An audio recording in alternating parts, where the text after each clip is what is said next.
તાનાશાહી અને ભ્રષ્ટાચાર સામે લડીને વિજેતા બનેલા તમામ ઉમેદવારો અને કાર્યકર્તાઓને અભિનંદન।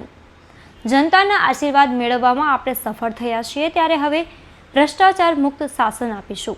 આ તમામ વાતો અમિત ચાવડાએ કરી છે। નમસ્કાર, તમે જોઈ રહ્યા છો ગુજરાત પ્લસ ન્યૂઝ અને હું છું મમલ।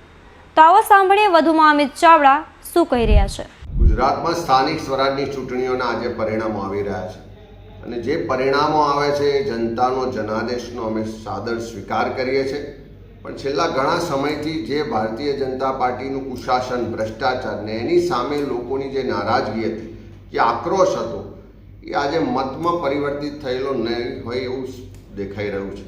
ત્યારે ગુજરાતમાં અનેક જગ્યાએ તાલુકા પંચાયતોમાં, નગરપાલિકામાં પ્રજાએ કોંગ્રેસના ઉમેદવારોને આશીર્વાદ આપ્યા છે, બહુમતી આપી છે। ત્યારે અમે ભ્રષ્ટાચાર મુક્ત, લોકાભિમુખ વહીવટ થાય અને પ્રજાના પ્રશ્નોનું નિવારણ થાય એ તમામ સ્થાનિક સ્વરાજની સંસ્થાઓમાં સુનિશ્ચિત કરીશું। સાથે સાથે જ્યાં અમે વિપક્ષ તરીકે છીએ ત્યાં પણ પ્રજાના પ્રશ્નોને મજબૂતાઈથી ઉઠાવીશું। પ્રજાના જે હક ને અધિકાર છે ક્યાંય પણ છીનવાતો હશે, ક્યાંય પણ કોઈ પ્રજાના ટેક્સના પૈસાનું લૂંટ થતી હશે, વેડફાટ થતો હશે, તો એને રોકવાનું કામ કોંગ્રેસ પાર્ટીનો ચૂંટાયેલો પ્રતિનિધિ કાર્યકર ચોક્કસપણે કરશે।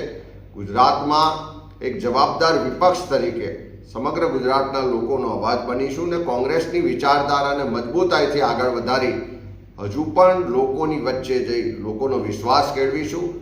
જ્યાં જ્યાં સ્થાનિક સ્વરાજની સંસ્થાઓમાં ગેરવહીવટ થશે, જ્યાં પણ ભ્રષ્ટાચાર થશે, ત્યાં લોકો વતી લડવાનું કામ કોંગ્રેસનો ચૂંટાયેલો પ્રતિનિધિ, કોંગ્રેસનો કાર્યકર કરશે। લોકોના હક અધિકાર માટે, લોકશાહીની રક્ષા માટે ને બંધારણ બચાવવાની લડાઈ કોંગ્રેસની જારી રહેશે અને ગુજરાતની જનતાએ જે પણ જનાદેશ આપ્યો છે એનો સાદર સ્વીકાર કરીએ છીએ।